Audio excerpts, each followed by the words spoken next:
სახელითა მამისად და ძისად და სულისად წმინდისად ქრისტე აღსდგა. რამდენად ვაცნობიერებთ, რა საუნჯეს ვატარებთ გულში ქრისტიანები, რა სინათლეს, რა ნათელს, რა ღირსებას, რა ბედნიერებას, როგორ ნამდვილ სიცოცხლეს, რამდენად ვაცნობიერებთ ჩვენ ამას. რამდენად უფრთხილდებით, თუ ვერ ვაცნობიერებთ, მადლიერება არ გვექნება ყოველწამიერი, რომელიც უნდა გქონდეს, უნდა მადლიერებასთან ერთად სუნთქავდეთ. მადლიერება არ გვექნება და ვერ მოუფრთხილდებით, რამდენს დაუკარგავს ასე რწმენა, რომელიც დაუმსახურებლად მიიღო. გაუფრთხილდეთ ძალიან უნდა და მუდამ ვფიქრობდეთ საღვთო საგნებზე. ამიტომაც არის, რომ ლოცვასთან, ღვიძარებასთან, მარხვასთან, საკუთარ თავთან განმარტოებასთან ერთად საღვთო საგნებზე ფიქრიც ერთ-ერთი უმნიშვნელოვანესი სათნოებაა. იმიტომ რომ სულ მუდამ უნდა ვახსენებდეთ საკუთარ თავს, რა განზის მფლობელები ვართ ჩვენ. ეს ძალიან მნიშვნელოვანი. სხვა გარეგანი რაიმე, რო ვთქვათ, რომ აი რაღაცა გარეგანი ნიშნით თუ გამოვირჩევი, ეს ნიშნავს, რომ გარანტირებულად რწმენას შევინარჩუნებ, ჩვენ ხო ვიცით, რომ ეს ასე არ არის. წმინდა წერილიც ამას გვასწავლის. თუნდაც დღევანდელ დღეს როგორ საუბრობენ ფარისევლები, რომლებიც მთელ ცხოვრებას უძღვნიდნენ რელიგიურ ცხოვრებას, რელიგიურ მსახურებას, მთელ ცხოვრებას. და როგორ ამბობენ, რომ ნახეს, რომ ქრისტეს უამრავი ხალხი მისდევს, ამბობენ ფარისეველთა მათ თქვენს ურთიერთას ხედავთა, რამე თუ არა ირგებთ არარას, ანუ ვერ ხვდებით რა ხდება, არანაირი სარგებლობა არ გაქვთ. ვერ ფიქრობთ, დრას, ესე რა, სოფელი ყოველი მივიდა შედგომათ მის. რა არის ეს? ეს არის შური. ეს არის საკუთარ სიმართლეში, საკუთარ რელიგიურ ჩარჩოში, ანუ პარადიგმაში, რასაც ქვია, საკუთარ რელიგიურ ჩარჩოში, საკუთარ ხედვებში გამომწყდეული ადამიანთა ერთობა, რომლებიც გასახანს არ აძლევენ თავისუფლებას. უпростоრედ ეს თავისუფლება საიდან იბადება და ეს ჩარჩო საიდან ჩდება? ჩარჩო რჩება სიამაყიდან. სიამაყე გზღუდავს, იმიტომ რომ შენ ჭეშმარიტებას კი არ იზრდებ, შენ ხარ ეს ჭეშმარიტება, შენ იცი ეს, შენ გაიგე და მორჩე. როდის ხდება ამ ჩარჩოს გარღვევა? როდის ხდება?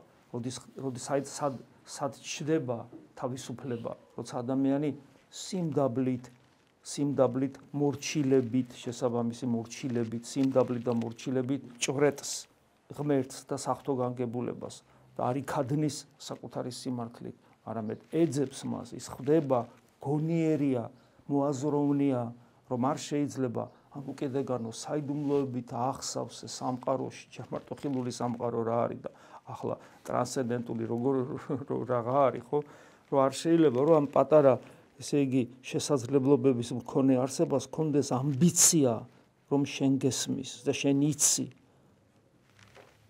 რომ ნაპოვნი გაქვს უკვე ჭეშმარიტება და ეს ნიშნავს ჩაკეტილი ხარ, არ ხარ გახსნილი, არ ხარ გახსნილი. ამიტომაც ქრისტიანებსაც გვიჭირს ხოლმე, როდესაც ჩვენი ცხოვრება ისე არ წარიმართება, როგორ ჩვენ გვინდა, ჩვენ კითხვის ნიშნებს ავსვავთ. რა ხდება ესე? როგორ არის? როგორ ეხლა მე ქრისტიანი ვარ, ასე ცხოვრობ, სიკეთეს ვაკეთებ, ასე შემდეგ. მე ჩემ ცხოვრებას სხვანაირად ვგეგმავდი. როგორ ხდება ასე? რა ხდება? ანუ გესმით, ჩვენ აი ეს ამბიცია გვაქვს. როგორ ჩვენ გვინდა ეგრე უნდა იყოს. აი როგორ ჩვენ გვინდა ეგრე უნდა იყოს, ეს არის ერთ-ერთი ხელის შემშლელი, რომ ქრისტე დაინახო, იმიტომ რომ საერთოდ ღმერთი მოქმედებს არა ისე, როგორც კაცი მოქმედებს. მისი სიმართლე სხვა არის და ჩვენი სხვა არის. ეგ ერთი და მეორე ღვთის განკაცება, ეს იმხელა შოკის მომგვრელი იყო სამყაროსათვის და იმხელა ძვრა, შეიძლება ასე თქოს, მთელი სამყაროსი, რომ თვით სამყაროს შემოქმედებაზე უფრო დიადი რამ იყო, რომ ამას რომელი გონება დაიტევს, რომელ ადამიანურ სიმართლეში ჩაეტევა, როგორ იტვირთავს ამას ადამიანი. ჩვენ რო ესე ვდგავართ აქ, ნატვირთავი კი არ გვართ. ჩვენ უბრალოდ ქართველები ვართ. ან საქართველოში მცხოვრები ნებისმიერი ადამიანი ქართულ კულტურასთან აზიარები, ხო? ჩვენ ქართველები ვართ, გესმით? ჩვენ რო აქ ვდგავართ, ჩვენს უკან, აბა, როგორც უფალი ამბობს ერთ-ერთ თავის ქადაგებაში, რომ მოხვედით იქ სამუშაოდ, სადაც თქვენზე ადრე სხვებმა იშრომეს, ანუ ჩვენ არ დაგვიწყია აქ შრომა, სხვებმა დაიწყეს, ნაშრომზე მოვედით. ჩვენს უკან საუკუნეებია, საუკუნეები დატოვილი საქმე, დატოვილი კულტურა და დღევანდელ დღემდე მათი მეოხება. იმიტომ ვართ აქ. არაფერი აქ ჩვენი დამსახურება არ არის. რაღაც არ გვეგონოს, რომ რაღაცა ჩვენ მივხვდით და ვიღაც თქვა სხვა კულტურის წარმომადგენელი სხვა ქვეყანაში ვერ ხვდება და მე მივხვდი. მე კი არ მივხვდი ეს წყალობა ჯერ მარტო ამიტომ რამხელა მადლიერება გმართებს. ახლა აქ საინტერესოა, ესენი ხო ესე საუბრობენ, ამ დროს გახსოვთ, იცით, რომ ჯვარცმის წინა პერიოდია, იცით თქვენ და როგორ მოდია მასთან წარმართანიცა აღმასრული მათგან, რათა თაყვანისცენ დღესასწაულს ამას. წარმართები, რომლებიც არ იყვნენ იუდეველები, მეტნაკლებად უკვე ეზიარებოდნენ ერთი ღმერთის იდეას და ესე იერუსალიმში მოდიოდნენ დღესასწაულზე ღმერთისათვის თაყვანი ეცათ და მოვიდნენ ფილიპესა და ეტყოდეს უფალო გონებავს იესოის სიხილვა და გახსოვთ მე ანდრეას და ფილიპე რო ქრისტეს ეუნება, რომ ვიღაცები არიან წარმართები, ანუ არაებრაელები, რომელსაც შენი ნახვა სურთ. და აი აქ უფალი ესეთ უცნაურ რაღაცას ამბობს, რომ ამათ მერე რო გაიგებს, რომ წარმართების დაინტერესდნენ მისით, ამბობს იესო, მოიწია ჟამი, რათა იდიდოს ზეკაცისა. ანუ რაღაცა შეივსო ის ფიალა აივსო, რის მერეც უკვე შესაძლებელი ხდება კაცობრიობის მიერ განკაცებული ღმერთის შეცნობის პროცესი, რო დაიწყოს სამყაროში. ესენი არიან ადამიანები, რომლებიც თითქოს და იმ საზოგადოების წევრნი არ იყვნენ, რომლებსაც უნდა ეცნოთ. პირიქით, ისინი წარმართები იყვნენ. სხვათაშორის აქაც საინტერესოა, მათ არ ჰქონდათ ეს ამბიცია, ჩვენ ვიცით, ჩვენ მართლები ვართ, ისინი მაძიებელი ადამიანები არიან, ეს ერთი და შურიც არ აქვთ ახლა, იმიტომ რომ ქრისტე მოდი ასე ვთქვათ, მათი კონკურენტი არ არის და ფარისევლები კონკურენტად აღიქვავდნენ. ხალხი ჩვენთან უნდა მოდიოდეს და იმასთან მიდიან, ეს ცალკე გახსოვთ იოანე ნათლისმცემლის მოწაფეებსაც კი ჭირთ ეს, რომ იოანეს ეუნებიან, შენ რომ ნათელი ეცი, იმასთან მეტი ხალხი მიდის, ხო გახსოვთ როგორ არის? ადამიანია ესეთი. ჯერერთი ეს პრობლემა ამათ არ აქვთ. ანუ ეს შურის მომენტი აქ არ მუშაობს. განა ფირმე არის შურის გარეშე, მაგრამ აქ არ მუშაობს ამ შემთხვევაში ეს შური. გარდა ამისა მაძიებლები არიან. ანუ შური არ აწუხებთ ფანატიზმი და საკუთარი სიმართლეში თავდაჯერებულობა არ აწუხებთ, მაძიებლები არიან და მეტ სიმდაბლეს ავლენენ, ამიტომ მათი გული უფრო ფაქიზია და მათი გული უფრო ხვდება, რომ ვინ არის იესო ქრისტე და ეს მდგომარეობა ნიშნავს, რომ საზოგადოება მომზადდა რისთვის? მის მისაღებად ჯვარცმის მერე, ვითხოვს ეხლა წავიკითხავთ, ჯვარცმის მერე ხდება საიდუმლოება აღესრულება, ჯვარცმარის საიდუმლოება, როდესაც ადამიანს, ზოგადად ეს აღებულ ადამიანს მიეტევა ცოდვები ყველას, ის ვინც ამას შეუერთდება თავისი არჩევანით პერსონალურადაც, მაგრამ ზოგადად კაცობრიობას მიუტევა ღმერთმა ცოდვები და განკურნა, როგორ თავის თავში ერთის ხრივ და ჩვენ გვაზიარებს თავის სისხლს და ხორცს, ეს ერთის ხრივ და მეორე, ყველა ადამიანის, რომლებიც ადამიანიდან მოყოლებული, ბოლო ადამიანამდე, რომელიც სამყაროს დასასრულს დაიბადება, ყველა ადამიანის უღმერთობა, რაც არის ცოდვა, ყველა ადამიანის უღმერთობა განკურნა და ყველა ადამიანის მიერ ჩადენილი დანაშაული მიამსჭვალა ჯვარს და თვითონ იტანჯა ამ ყველა ადამიანის მაგივრად. ეს მოხდა ყველასთვის და ეს როგორც კაცობრიობა ერთი ორგანიზმი, ადრეს გითხარით, რაღაც თითქოს ინექცია გაუკეთდა მთელ კაცობრიობას და კაცობრიობამ უნდა მიიღოს, მაგრამ კაცობრიობამ რომ ეს მიიღოს, უნდა იყოს რაღაცა მზაობა და ეს მზაობა დაინახა უფალმა ზუსტად იმით, რომ ესე იგი წარმართებიც მოვიდნენ. ანუ კაცობრიობა მოვიდა იმ მდგომარეობაში, რომ მას შეუძლია განკაცებული და ჯვარცმული ღმერთის მიღება. და ესეც მოხდა, მოციქულები გადიან მერე რომის იმპერიაში, ბერძნულად, არა თავის მშობლიურ ენაზე, არამედ ბერძნულად მისიონერობენ, ბერძნულად წერენ წმინდა წერილის წიგნებს და ხდება ის, რაც ხდება, მთელი სამყარო, ცივილური სამყარო მოექცევა. აი ეს კაცობრიობის მზაობა, ხო? ძალიან მნიშვნელოვანია და ახლაც ესია, კაცობრიობის მზაობა, რომ დადგება იმგვარი, რომ ის მიიღებს ანტიქრისტეს, მოვა ანტიქრისტე და შემდეგ ესე იგი უკვე მოვა უფალი და იმ ცირეოდენი რაღაც კუნძულების გადასარჩენად, რომელსაც უფალი ამბობს, რომ ვიპოვიკია სარწმუნოებას, იმათ გადასარჩენად მოვა და იქნება უკვე საშნელი სამჟავრო. იმისათვის, რომ აი ჩვენ შევძლოთ უფლის მიღება, რა თქმა უნდა ეს ბევრჯერ არის სახარებაში გადმოცემული და ჩვენ სულ ნავფიქრობდეთ ამას. უფალი პირდაპირ ამბობს, აი ვერ იცნეს ხო ვიღაცემა ვერ იცნეს, ვიღაცები მოდიან და თითქოს ცნობენ და იწყება რაღაც პროცესი. და აი პროცესში თანამონაწილეობისათვის, ანუ აი ამ დიდებულ საღვთო გეგმის მონაწილენი რომ გავხდეთ, აუცილებელი პირობა, რომელსაც უყვარდეს სული თვისი წარიწყმიდოს იგი. აქ სწორედ ეს ეგოიზმი, საკუთარი სიმართლე, საკუთარი ხედვა, სიამაყე, ამპარტავნება, თვითრჯულობა, აი ეს არის საკუთარი სულის სიყვარულია. აი ეს ეგოისტურად. წარიწყმიდოს იგი და რომელსაც ზულდეს სული თვისი ამას სოფელსა, არა ზოგადად სული თვისი, არა ამას სოფელსა.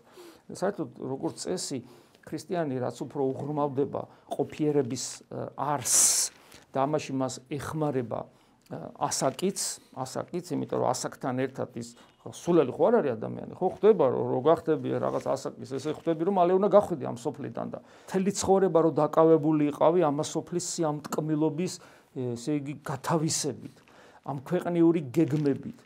თავისთავად ეს შეიძლება ცუდი არ არის თუ თავისი ადგილი აქვს ამას სადღაც ქვემოთ და ღმერთი არის უმაღლესი და ყველაფერს გამსჭვალავს. მაგრამ როდესაც მთელი არსება მიმსჭვალულია ამ მიწიერ ყოფიერებას, ხო? და როცა მე ნელ-ნელა უღმავდება ყოფიერების საიდუმლოებას და ამას ასაკიც ეხმარება, არა მარტო ასაკი არ შველის, საღვთო მადლი, ღმერთთან მიახლოება, უფრო მეტად და მეტად ძიება ღმერთისა. ნელ-ნელა ხვდება რომ ყოველი წამი, როდესაც ჩემი სული მიჯაჭული იყო ამ სოფელს, არის საზიზღარი და საძულველი წამი ჩვენს წარსულში. ამას მოიძულებს ადამიანი და საკუთარ თავსაც მოიძულებს. გული ერევა საკუთარ თავზე, აი რაში ვხარჯავდით, აი ნარკომანსთან მემთვრალე რო განიკურნება, ან მოთამაშე კაზინოში რო ეშმაკს ამდიდრებს. ერთხელაც რო გამოფხიზლდება, ამისგან განიკურნება, მოცილდება და რო დაფიქრდება, რომ მთელი 20-30 წელი აი ამ საზიზღრობაში როა გატარებული. მე ხო მას გული ერევა საკუთარ თავზეც. ამიტომ არის ესეთი ადამიანი, როცა ძალიან მძიმე ცოდვილი მართლა მოექცევა, განსაცვიფრებელი სინანული აქვს ხოლმე ადამიანებს, იმიტომ რომ მართლა გული ერევათ, უღმერთობის ნაყოფს ხედავენ. შეიძლება ვისაც ეს დანაშაული არ აქვს, ეგეთი უღმერთობის ნაყოფი მას აქვს, ოღონდ ვერ ხედავს და ეს აშკარად ხედავს, განივთებულია ეს მისი უღმერთობის ნაყოფი და გული ერევა ყველაფერს და მათ შორის საკუთარ თავზეც გული ერევა. აი ზულს მას საკუთარი სული ამას სოფელს, აი ამას ამბობს უფალი. რომ ჩვენ გძულდეს ჩვენი სული ამას სოფელში თუ არის ის გათქვეფილი და შეზელილი და თუ ღმერთის გარეშეა. და ეს არის აუცილებელი პირობა, რომ საკუთარი თავი ცხოვრებას საუკუნოდ დაიმარხოს, ანუ ღმერთს შეუერთე, მარადიული სიცოცხლისთვის გაემზადო. ასეთი ადამიანი ახერხებს ღვთისმსახურებას. უკვე თუ ვინმე მემსახურებდეს მე შემომიდექი. თუ ეს პროცესი ადამიანში დაწყებული არ არის, მისი ეს მსახურება სულ ყოველდღე ტაძარში რო იდგეს და სკვნილი ეჭიროს და ყოველდღე ზიარებოდეს და სახარებას კითხულობდეს, თუ ის არ არის, რაზეც ჩვენ წეღან ვსაუბრობ და აქ უპირატესი ამ უარყოფაში, თვითუარყოფაში სწორედ სიამაყის, პატივმოყვარეობის, საკუთარი თავდაჯერებულობის, საკუთარი სიმართლის უარყოფაა. ხო, აი უპირატესად ის არის. თუ ეს არ ხდება, მაშინ უფალს ვერ ემსახურები. მხოლოდ მას შემდეგ ემსახურები, როცა შენში ეს საკუთარი თავის ადეკვატური აღქმა და მოძულება ამ სოფელში შეზელილი და პატივმოყვარეობაში და ამიტომ პატივმოყვარეობა ეგოიზმი არის, სწორედ ამას სოფლის ყველაზე მამოძრავებელი ენერგია. აი მასში შეზელილი სული მოგძულდება, ამის მერე შეგიძლია რომ ღვთისმსახური იყო. უკვე თუ ვინმე მემსახურებს, ასეთია ეს ადამიანი. ამიტომ ღვთისმსახურების აუცილებელი პირობა სწორედ ეს არის. და ესეთი ადამიანი მე შემომიდექინ, ანუ მე გამომყვება, ნათლობის აღქმა შეუდგები, ქრისტესა შეუდგები. და შედეგი რა აქვს ამას? სადაცა მე ვიყო, მუნცა ჩემი მსახური იყოს. სად არის? მარჯვენით მამის. აი ეს გველოდება ჩვენ გავამარტივებთ სახარებას. ჩვენ ისეთი დიდებულება გველოდება მის წარმოდგენაც კი არა გვაქვს. ადამიანი რომ ამარტივებს ის რაც ღმერთმა ჩვენთვის გააკეთა, ეს კრეხელობაც კი არის. კრეხელ ღმერთმა გააკეთა ასეთი რაღაცა, ღვთისმშილობა მოგცა, მარჯვენით გვერდზე დაგისვას უნდა და შენთვის ეს ხო არა მე რა ვიცი ხა მე ესე ჩემთვის კმაყოფილდები რაღაცა საჩემილია მიუწვდები. ეს არის მკრეხელობა პირდაპირ. აი შესაბამისად არც სინანული არ გექნება, იმიტომ რომ სინანული შენ რო დააშავე რაღაცა და ცრემლებს დაღური, ეს კი არ არის სინანული. სინანული არის მეტამორფოზის პროცესი, სადაც ხარ იქიდან იქამდე სრულყოფილებამდე და თუ სრულყოფილებას არ წვდება შენი სულიერი ცხოვრების მიზანი იქ თუ არ არის, სინანულიც არ აქვს ქრისტიანული. და მკრეხელი ხარ, ანუ ღმერთმა რისთვის მოვიდა ღმერთი, რისთვის მოკვდა, რომ შენ სადაც ხარ ისე იქ დარჩე, გესმის? ეს არ შეიძლება, ამიტომ დიახაც ეს სადაც მე ვიყო, მუნცა ჩემი მსახური იყოს. და მე კიდევ ეს სიტყვები უფრო ამყარებს და ბეჭედს ასვავს. უკვე თუ ვინმე მემსახურებდეს, პატივისცეს მას მამამან ჩემმან. თუ კიდევ ვერ ვაცნობიერებ, რა ხდება? მამას მიანიშნებს, მამას ტრანსცენდენტული ყოფიერება, ხო პირდაპირ განკაცების გარეშე. გალაქტიკა თავად მამასთან ერთად გალაქტიკები შემოქმედი თავად ქრისტეა, მაგრამ უცებ რო აი მოგწყვიტოს, მაინც ბოლომდე მიწას და აგახედოს და შენ პატივს გცემსო. ვინ ხარ შენ თეოდორე? ვინ ხარ რომ გალაქტიკები შემოქმედი შენ პატივს გცემს? და აი ამას ამბობს, პატივს გცემს. პატივს გცემს. გესმით? მე ესეთ რამეს ამბობს, რომ არ სასჯელი ამას სოფლისა, აც მთავარი იგი ამის სოფლისა განვარდეს გარეთ. ამ სოფლის სასჯელი, ანუ განსჯა, გასამართლება მოხდა და ამას სოფლის მთავარი განვარდეს გარეთ. ამას სოფლის მთავარი ეშმაკია. ამას სოფლის მთავარი ეშმაკია და იმიტომ იწოდება ამას სოფლის მთავრად, რომ არის გაბატონებული და იმყოფება სად? ქვაში? ღორში ვერ შედის, ხო იცით? ღორში ვერ შედის. ქრისტემ თუ ნება არ მისცა. სად იმყოფება ამას სოფლის მთავარი? რატომ იწოდება ამას სოფლის მთავრად? რატომ? სად არის ის? სად იმყოფება? სად არის ის დამალული? სად შეუშვა ადამა ეშმაკი? როცა მისი ნება აღასრულა, რა თქმა უნდა თავის შიგნით შეუშვა და იქ ღმერთი განდევნა, ღმერთს დაუხურა კარები და ეშმაკი შეუშვა. ამას სოფლის მთავარი იმყოფება ადამიანების გულებში, იქ ბინადრობს. გესმით? იქ მუშაობს თითოეული ადამიანის გულთან. მთავარი იგი ამას სოფლისა განვარდეს გარეთ, იგულისხმება ეს, რომ ღვთის განკაცებით, როცა მე ადამიანი ამას იღებს, ნათელს იღებს, ანუ როცა უერთდება ქრისტეს საიდუმლო სხეულს, სწორედ ეს ხდება, რომ იქ სადაც ბუდობს ეშმაკი, იქიდან ხდება მისი განდევნა. მაგრამ ის შორს არ მიდის. ის შორი ახლო იწყებს, ისევ შენ შიგნით შორი ახლო იმყოფება შენი ვნებების გამო, სიამაყის, ეგოიზმის, ამპარტავნების და ასე შემდეგ. შორი აღმა შიგნით, სადაც შენი მისტიკური სიღრმეა, იქ ვეღარ ჩერდება, თუ შენ ირწმუნე ქრისტე ღმერთად და თუ შენ მოინათლე. გესმით? აი ეს საიდუმლოება არის მომხდარი. მაგრამ შენი თავისუფლება ამით არსად არ გამქრალა, ეშმაკი შენს შორი ახლოს, შენი მისტიკური სიღრმის შორი ახლო ტრიალებს და ყველა მისის ეს, როგორ იბძვის ეშმაკი, როცა ადამიანი სულიერად ცხოვრებას ცდილობს. ყველა მისის, ამის გამოცდილება ქრისტიანს უნდა კონდეს.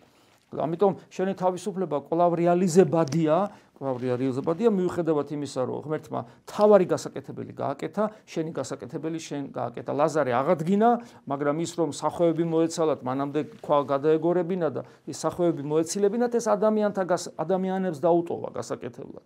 როგორმე იმასაც მოხსნიდა, ხო? მაგრამ არა, თავარი გააკეთა ღმერთმა, დანარჩენი ადამიანებს დაუტოვა. ჩვენთანაც ასეა, თავარი გააკეთა, განდევნა ჩვენგან, რწმენას კი დაუმსახურებლად მოგცა დანარჩენი ჩვენი გასაკეთებელი. და აი რაც გითხარი, როგორ იზიდავს ღმერთი საიდუმლოებრივად იზიდავს ადამიანებს და მე ოდეს ავმაღლდე ქვეყანით, ყოველნი მოვიზიდნე ჩემ და ამიტომაც ეს ჯვარცმა ხელების გაშლაც ერთ-ერთი სახისმეტყველებითი გამოვლინებაა ღმერთის ნებისა, რომ ყველა გულში ჩაგვიკრას.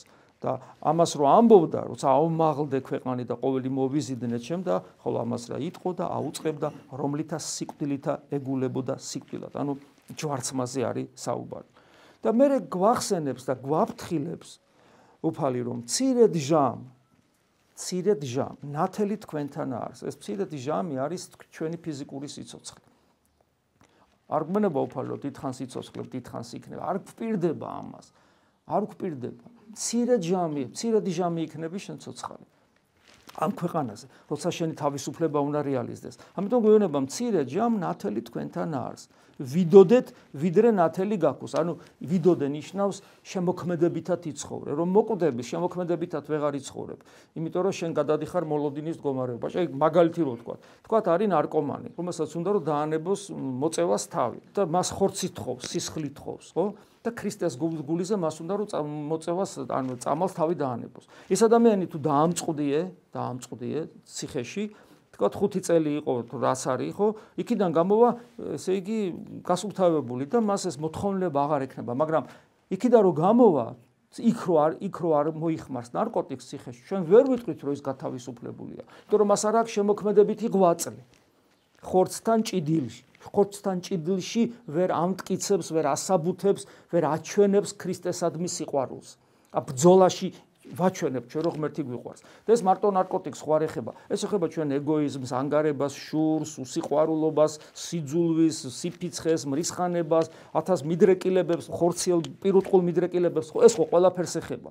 და ჩვენს მუდამ ჭიდილში ვარ და ამ ჭიდილში უნდა დავამტკიცოთ ჩვენი ბრძოლით, რომ ჩვენ ღმერთი გვინდა და შემოქმედებით ბრძოლას უცხადებთ ჩვენში არსებულ ცოდვას და თუ ხორცი მომაცილე ან დამიპატიმრე და საშუალება თუ ხორცს საშუალება არ მიეცი ცოდვის ჩადენისა, შენ ვერ მიხვდები განიკურნე თუ არა. როგორც კი ხორცს აუშვებ, ან ციხიდან გამოვხვალ ავათიყავი და აღარ ახარ, ავათიყავ და ვერ სვავდი და ახლა განიკურნე, მე აუშვებ ამ ხორცს და მე გამოჩნდება რამდენად შენ განკურნებული ხარ. ხორცს რო აუშვებ, მე ვნახო. აი ესია, ხორცის გარეშე ადამიანის შემოქმედებითი ღვაწლის უნარი არ აქვს. ამიტომ ჩვენ რო გარდავიცვლებით ჩვენი შემოქმედებითი ღვაწლი დასრულდება და გადავდივართ მოლოდინის მდგომარეობაში.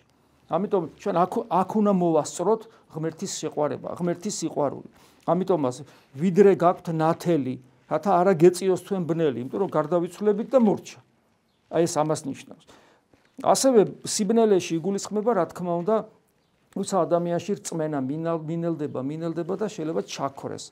იმიტომ რომ ასეთი ადამიანი ბნელში დადის და არ იცის საით დადის. ჩვენ მიუხედავად იმისა, რომ თითქოს რწმენა გვაქვს, ჩვენ ბოლომდე ნათელში არ ვართ, ჩვენი რწმენა ბოლომდე რეალიზებული არ არის, ამიტომ შეიძლება ითქვას, რომ ჩვენ თითქმის სიბნელეში დავდივართ, ამიტომაც აქაც არის უმნიშვნელოვანესი მორჩილების ინსტიტუტი ეკლესიაში, რომელიც არსებობს. მორჩილების ინსტიტუტი ნიშნავს იმას, რომ უარყო შენი ნება და ამაში გეხმარება, რა თქმა უნდა, ამაში გეხმარება შენს გვერდზე მყოფი ან მოძღვარი, ან გამოცდილი ადამიანი მონასტერში ვთქვათ იდეალურად არის, მაგრამ აქაც სამრევლოშიც, გესმის, აქაც ძალიან მნიშვნელოვანია ეს, რომ ადამიანს თუ არ შეუძლია მეორე ადამიანს დაემორჩილოს ისეთ საქმეში, რომელიც მისთვის საზიანო არ არის, რო გითხრას რომ გადახტი საიდან რაღაცო იქ კი არ უნდა დაემორჩილო და რაღაც სისულელები აკეთო, მაგრამ როდესაც მორჩილება ეკლესიის წიაღში მით უმეტეს თან ისეთ საკითხებში, რომელიც შენ არ გავნებს სულიერად, ეს გეხმარება, რაში გეხმარება? თავისთავად შეიძლება ის საქმე არაფერს არ ნიშნავდეს. აი, რო გვინახია, რომ ესე იგი, ჯოხი რო ჩაუჭია გამხვარი და მორწყე, ხო, თქვა, აი, ლოთი რო წავდა აბრაამის კურთხევით, ხო, გამხვარი მას. ანუ ამაში კი არ არის საქმე. თვითონ იმ საქმეში კი არ არის. შენი ნების მოკვეთაშია საქმე, რომელიც შენს დაცემულ უკეთურ ვნებებს ემსახურება და აუხეშებს შენს გულს და არ შეგიძლია შენ უფაქიზესი შეხება განიცადო ღმერთისა, რომელიც თავის ნებას გამცნობს. სანამ შენი ნება დომინანტია შენში, შენ არ შეგიძლია ღვთის ნება გამოიცნო. და როგორც კი შენ ნებას დააპატიმრებ და სხვას გადასცემ, თუნდაც რაღაც მეორე ხარისხოვან საქმეებში არ აქვს მნიშვნელობა, ოღონდ შენ ნებას თუ სხვას გადასცემ, შენი გული თავისუფლდება იმისათვის, რომ ღვთის უფაქიზესი შეხება იგრძნოს, რომ შენ ღვთის ნება იგრძნო. აი ესა. და ბოლოს კიდე გვაფრთხილებს, ვიდრე ნათელი გაქვს, გწმენინ ნათელი, ნახეთ, ჩვენ ხო გწამს, ნათელი გვაქვს, ესე იგი მწამს. და რაღაცა მეუნება რწმენი ნათელი. ეს იმას ნიშნავს, რომ მწამს, გახსოვთ ის ავადმყოფი ბიჭის მამა. გწამს და ეუნება ქრისტე და მწამს და მე დაფიქრდება და შეეწიეთ ჩემს ურწმუნოებას. ეს ჩვენი სათქმელია, გწამს, მაგრამ უფალო შეეწიეთ ჩემს ურწმუნოებას, იმიტომ რომ არ ამწამს ისე როგორც უნდა მწამდეს. ვიდრე ნათელი გაქვს, გწმენი ნათელი, რათა, იმიტომ რომ თუ გწამს, ვერ აგზელებს, რათა ძე ნათლისა იყვნენ. ამას ეტყოდა იესო, წარვიდა და დაეფარა მათგან. დიახ, უფალს ჩვენ წარამარა ესე ვერ ხედავთ, ვერ განვიცდით, ის გვიტოვებს თავის სიტყვას და გვაძლევს შესაძლებლობას, არ ვიყოთ დადგუნული მისი, ესე იგი, სიდიადის ხილვით, დადგუნული რაგაგებით, რომ ჩვენი თავისუფლება თუ არ არის ჯერ რეალიზებული, თუ ქრისტე ჩემი არჩევანი ჯერ არ არის და მისი სიდიადე გამომეცხადა მე, ისე რომ მე ის არ ამირჩევია. მე ეხდება, რაც ეშმაკებს ემართებათ წმინდა წელში, რაც ვთქვათ, ქრისტეშო ხედავენ, იტანჯებიან. რატო იტანჯება ეშმაკი? ანგელოზი იყო, ხო? რატო იტანჯება ანგელოზი სიკეთის და აბსოლუტური სიყვარულის ხილვით? იმიტომ რომ აბსოლუტური სიკეთე და სიყვარული, ანუ ღმერთი ეშმაკის არჩევანი არ არის.